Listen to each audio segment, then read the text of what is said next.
I'm back. Let's make some pan snares. So pan snare is like one of those snares. It's like really hard, but it also has like kind of an inharmonic overtone usually, but just sounds super gnarly. Yeah, let's just get started. Do the standard snare stuff. Just start with a pitch envelope and just.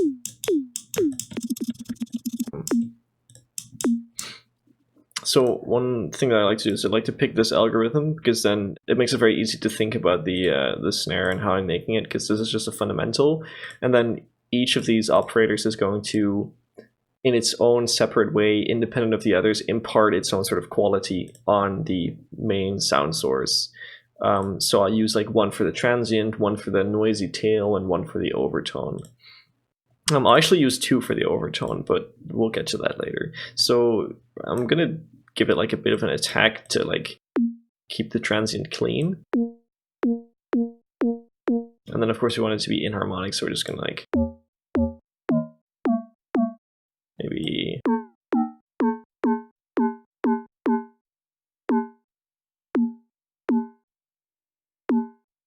okay, that's pretty sick.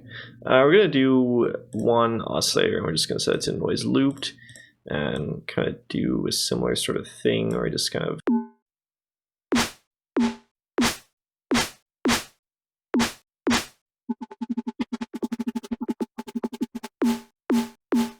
so the noise sounds kind of lame, so I like to give it a high pass filter and then just kind of move the filter over time. So we start like, you can even use it to boost the fundamental if you want and like add some distortion, and then set the envelope something like this. Yeah, this should work. And then just maybe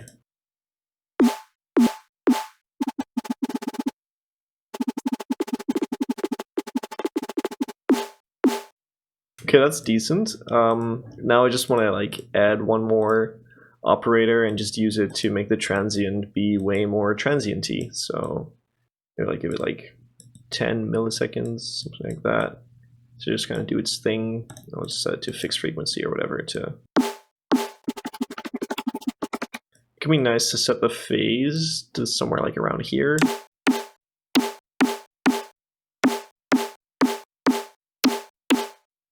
Maybe make it a bit shorter.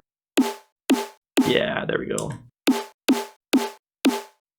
Okay, so I said earlier that we're going to be using two operators for these sort of inharmonic overtones, and I'm already using this one for as one of them. But where's the second one? Well, actually, it's here. You can use the LFO as another oscillator. Now you can't like key track it, like set it to change pitch according to the MIDI note, but that's okay because we're only using one MIDI note anyway, so we can just kind of set this range to high, and now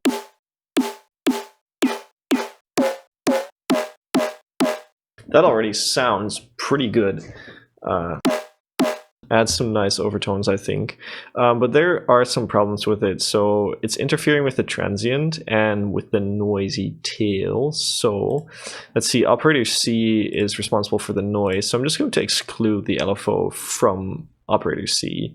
You can kind of think of like this being another operator that modulates the frequency of whatever you have selected here. So you can even select the filter and then get some interesting results with that. Sometimes, but not today, I guess. That sounds pretty gnarly. I think we're just going to send it to A and nothing else. Now to kind of keep it out of the transient a bit more, just give it a bit of attack.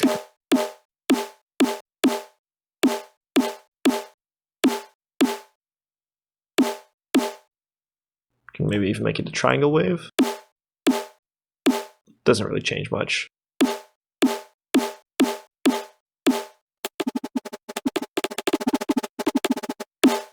Okay, that's pretty cool. Now we can use the time and the tone parameters. They're pretty cool sort of high-level parameters, which I really appreciate.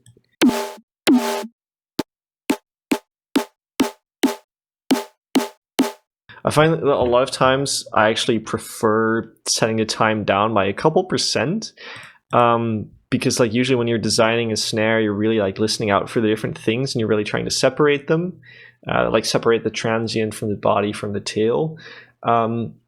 But you know, I tend to sometimes overshoot and kind of give it too much separation. So by turning down the time parameter, everything just becomes like a little tighter. Guess at this point I would want a little more tail, so I'm just gonna like...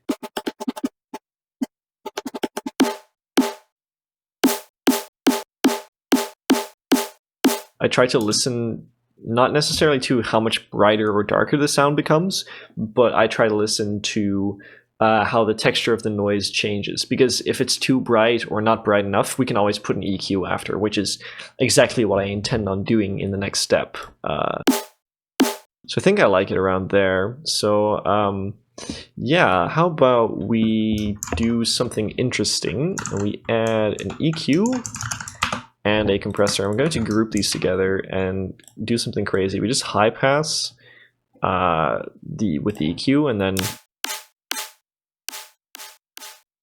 kind of compress really hard. Maybe high pass a bit more.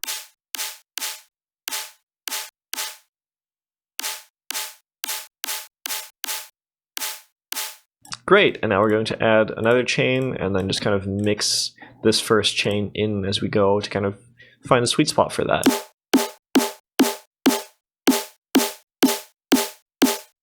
I think this is called New York compression, but New York compression might be something else. I don't know, it's kind of like parallel EQ and compression, and it's just, it's nice. I like it. So I'm gonna do a bit more EQ and a bit more compression because I really just use a compressor to kind of prevent me from clipping because I like the sound of the soft clipper, so it's quite nice. I like the way that 1.5K sounds, but I kind of want it to kind of come in later than the rest of the sound. So I'm going to grab TDR Nova, which is a dynamic equalizer. I'm going to kind of try to find that same frequency. Yeah, it's this. And then what I'm going to do is I'm going to give it a threshold and a inverted ratio, if that makes sense, and kind of medium attack time and a bit of a longer release time.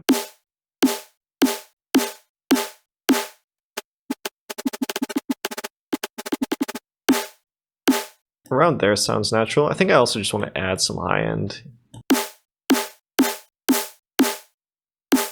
Actually, I don't like the texture of the high end right now, so I'm going to use the snare reverb. I've showed this before in a tutorial about snares, basically real quick.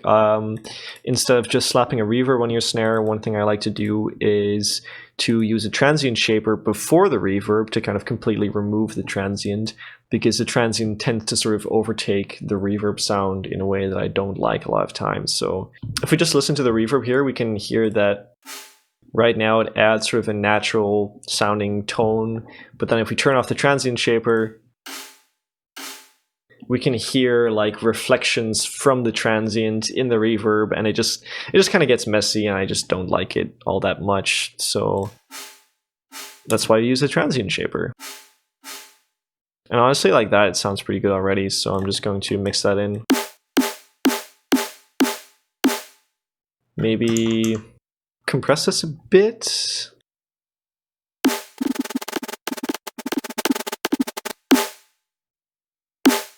That's pretty gnarly. One thing I do notice is that our fundamental disappears quite quickly. Now, in general, it's nice to have that fundamental be sort of like short and snappy, because then you can like sort of sidechain around the fundamental, and you'll get like a good punchy sounding snare, but it's also easy to mix, because then if the fundamental lasts very short and you sidechain for the duration of the fundamental, then all of the sounds are going to be sidechained for a relatively short time, so it's going to be kind of transparent. But this is a little bit too short for my liking. Like, there's not enough emphasis on that, what is it, 200-300 hertz kind of stuff. So I'm going to go back into the filter and just kind of adjust the filter envelope just to kind of leave it in for a bit longer. So I think by just kind of increasing the attack time, Yeah, if I set that really high, you can really hear how like that low fundamental stays in much longer, but this is kind of extreme, so I think around there makes a lot of sense. This is what we had first, and then this is what we get now. We put them side by side and zoom in, you can see that this is pretty much where it ends on the first snare, and then it still continues throughout here on the second snare, which I like. Yeah. Sometimes it can be nice to kind of go in with an EQ and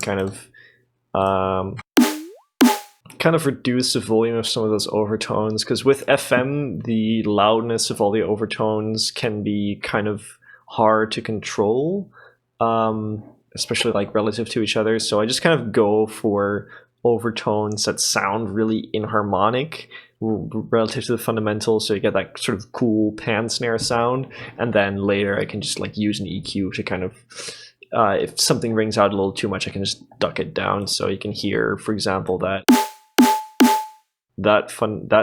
frequency. It's a little too much for my taste, so I'm just going to duck it down like 5 dB, make it a bit more subdued, and just, it's still there, but it's more subtle. Maybe I like that one, so I'm just going to give that a little boost as well. Maybe very subtle. Yeah. The EQ definitely makes an important difference there. So yeah, that's pretty much how I use Operator to make pan snares. It's really fun doing this. It's always like cool to make dank, punchy snares, impress your friends with it, post about it on Twitter. So yeah, how about you follow me on Twitter and join my Discord server, and ooh, I post sounds sometimes that tickle the inside of your skull. So yeah, if you could do that, I would highly appreciate that. So yeah, if you have any questions, leave them in the comments. Thanks for watching. I hope you learned something. Peace.